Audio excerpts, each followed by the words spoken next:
Shalom, pemirsa yang diberkati Tuhan, bertemu kembali dalam seri pelajaran Sekolah Sabat. Namun sebelumnya, kembali lagi kita tunduk kepala dan kita berdoa. Bapa yang bertakhta dalam kerajaan surga, saat ini kami akan pelajari firman-Mu melalui pelajaran Sekolah Sabat. Kuasai hati dan pikiran kami dengan kuasa Roh Kudus-Mu. Di dalam nama Tuhan Yesus kami berdoa, amin. Pelajaran Sekolah Sabat, Minggu 17 Desember 2023, dengan judul Ditawan dalam Budaya Asing. Tidak pernah mudah untuk diasingkan di sebuah budaya asing. Adalah sulit bagi kita saat ini untuk mengerti apa yang dihadapi oleh orang-orang Yahudi. Pertama, mereka berada di bawah Babel, dan kedua, di bawah Persia. Sebagai contoh, tidak satu pun dari kita tinggal di sebuah negara Advent, di mana prinsip-prinsip iman kita dalam tingkat tertentu merupakan hukum dalam negeri itu. Tetapi sebelum mereka ditawan, orang-orang Yahudi telah tinggal di negara mereka sendiri ketika prinsip-prinsip iman adalah bagian penting dalam hukum-hukum negara mereka. Pada satu level, pikirkan betapa mudahnya untuk setia kepada Allah. Lagi pula, betapa mudahnya untuk memelihara hari Sabat ketujuh, jika pada kenyataannya memelihara hari Sabat ketujuh adalah bagian dari hukum-hukum yang ada di negara di mana kita tinggal. Di satu sisi, sejarah suci menunjukkan kepada kita bahwa apa saja perintah-perintah dari satu negara, bahkan jika hal itu cocok dengan iman, kesetiaan haruslah berakar dari hati dan dari dalam, atau kalau tidak, dosa, kemurtadan, dan kehancuran pasti akan mengikutinya. Dan Tuhan telah berfirman, oleh karena bangsa ini datang mendekat dengan mulutnya dan memuliakan aku dengan bibirnya, padahal hatinya menjauh daripadaku, dan ibadahnya kepadaku hanyalah perintah manusia yang dihafalkan. Yesaya 29 ayat yang ke-13.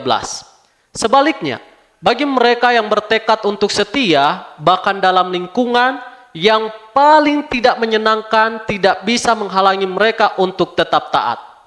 Saudara boleh membaca Daniel pasal 1 ayat 1 sampai ayat 12, Daniel 3 ayat 1 sampai ayat 12, dan Daniel pasal 6 ayat 1 sampai 9. Daniel 1 ayat 1 sampai 12 di sana menceritakan pada tahun yang ketiga pemerintahan Yoyakim Raja Yehuda, datanglah Nebukadnezar Raja Babel ke Yerusalem, lalu mengepung kota itu.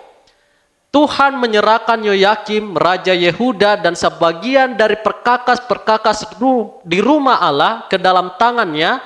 Semuanya itu dibawanya ke tanah Sinear, ke dalam rumah dewanya. Perkakas-perkakas itu dibawanya ke dalam perbendaharaan dewanya. Lalu raja bertitah kepada Aspenas, kepala istananya, untuk membawa beberapa orang Israel yang berasal dari keturunan raja dan dari kaum bangsawan, yakni orang-orang muda yang tidak ada sesuatu cela, yang berperawakan baik, yang memahami berbagai-bagai hikmat, berpengetahuan banyak, dan yang mempunyai pengertian tentang ilmu, yakni orang-orang yang cakap untuk bekerja dalam istana raja, supaya mereka diajarkan tulisan dan bahasa orang Kasdim. Dan raja menetapkan bagi mereka pelabur setiap hari dari santapan raja dan dari anggur yang biasa diminumnya. Mereka harus dididik selama 3 tahun, dan sesudah itu mereka harus bekerja pada raja. Di antara mereka itu ada juga beberapa orang Yehuda, yakni Daniel, Hanaya, Misael, dan Asaria. Pemimpin pegawai istana itu memberi nama lain kepada mereka. Daniel dinamainya Belteshazzar, Hanaya dinamainya Sadrak, Misael dinamainya Mesak, dan Asaria dinamainya Abednego. Daniel berketetapan untuk tidak menajiskan dirinya dengan santapan raja dan dengan anggur yang biasa diminum raja. Dimintanyalah kepada pemimpin pegawai istana itu supaya ia tak usah menajiskan dirinya. Maka Allah mengaruniakan kepada Daniel kasih dan sayang dari pemimpin pegawai istana itu. Tetapi berkatalah pemimpin pegawai istana itu kepada Daniel, "Aku takut kalau tuanku raja yang telah menetapkan makanan dan minumanmu berpendapat bahwa kamu kelihatan kurang sehat daripada orang-orang muda lain yang sebaya dengan kamu, sehingga karena kamu aku dianggap bersalah oleh raja. Kemudian berkatalah Daniel kepada penjenang yang telah diangkat oleh pemimpin pegawai istana untuk mengawasi Daniel, Hanaya, Misael, dan Azaria. Adakanlah percobaan dengan hamba-hambamu ini selama 10 hari, dan biarlah kami diberikan sayur untuk dimakan dan air untuk diminum. Daniel pasal 3 ayat 1 sampai ayat 12.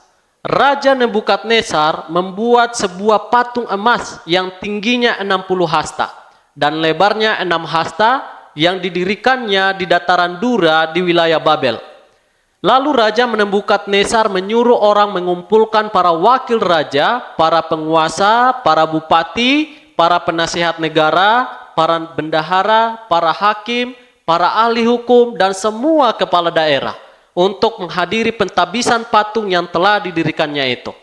Lalu berkumpullah para wakil raja, para penguasa, para bupati, para penasihat negara, para bendahara, para hakim, para ahli hukum, dan semua kepala daerah untuk menghadiri pentabisan patung yang telah didirikan Raja Nebukadnezar itu. Dan berserulah seorang bentara dengan suara nyaring, "Beginilah dititahkan kepadamu, hai orang-orang dari segala bangsa, suku, bangsa, dan bahasa. Demi kamu mendengar bunyi sangkakala, seruling, kecapi, rebab, gambus, serdam, dan berbagai-bagai jenis bunyi-bunyian, maka haruslah kamu sujud menyembah patung yang telah didirikan Raja Nebukadnezar itu. Siapa yang tidak sujud menyembah akan dicampakkan seketika itu juga ke dalam perapian yang menyala-nyala. Sebab itu, demi segala bangsa mendengar bunyi sangkakala, seruling, kecapi, rebab, gambus, dan berbagai jenis bunyi-bunyian, maka sujudlah orang-orang dari segala bangsa, suku bangsa, dan bahasa, dan menyembah patung emas yang telah didirikan Raja Nebukadnezar itu." Pada waktu itu juga tampillah beberapa orang Kasdim menuduh orang Yahudi. Berkatalah mereka kepada Raja Nebukadnezar, "Ya Raja, kekallah hidup tuanku.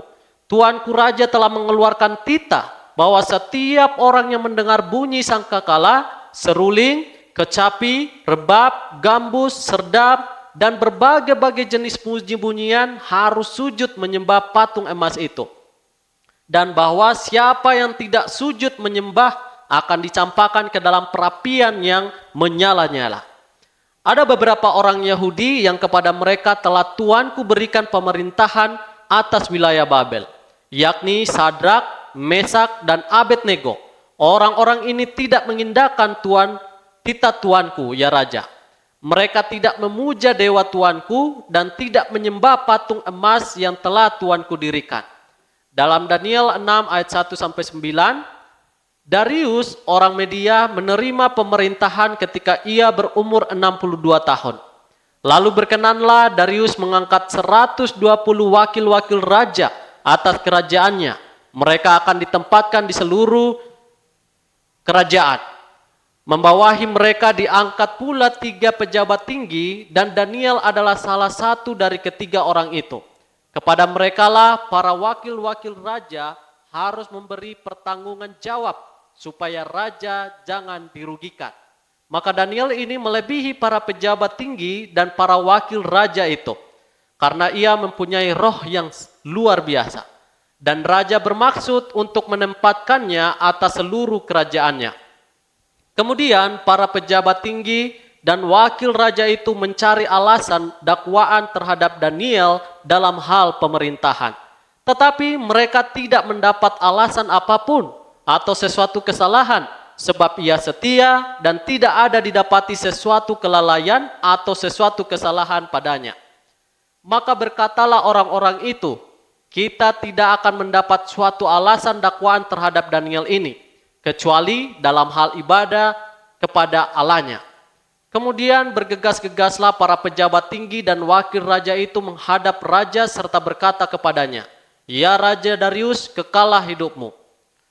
Semua pejabat tinggi kerajaan ini, semua penguasa dan wakil raja, para menteri dan bupati telah bermufakat supaya dikeluarkan kiranya suatu penetapan raja dan ditetapkan suatu larangan, agar barang siapa yang dalam 30 hari menyampaikan permohonan kepada salah satu dewa atau manusia, kecuali kepada tuanku ya raja, maka ia akan dilemparkan ke dalam gua singa.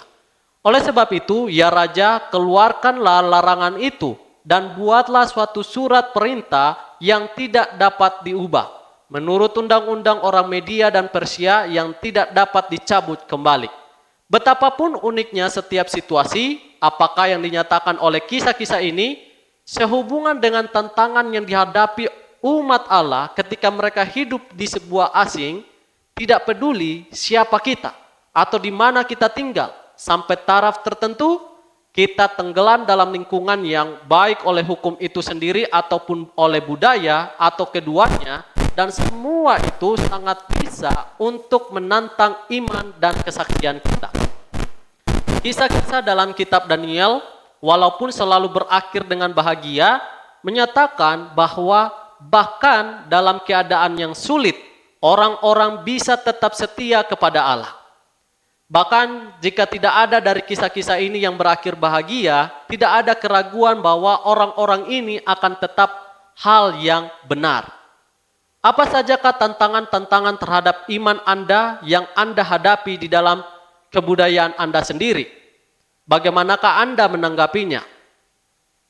Tuhan memberkati. Kita berdoa, ya, di mana mereka tetap setia walaupun mereka berada di negeri asing. Bantu kami juga Tuhan agar kami tetap setia dan kami boleh tetap bersaksi kepada orang-orang di sekitar kami. Di dalam nama Tuhan Yesus kami berdoa, amin.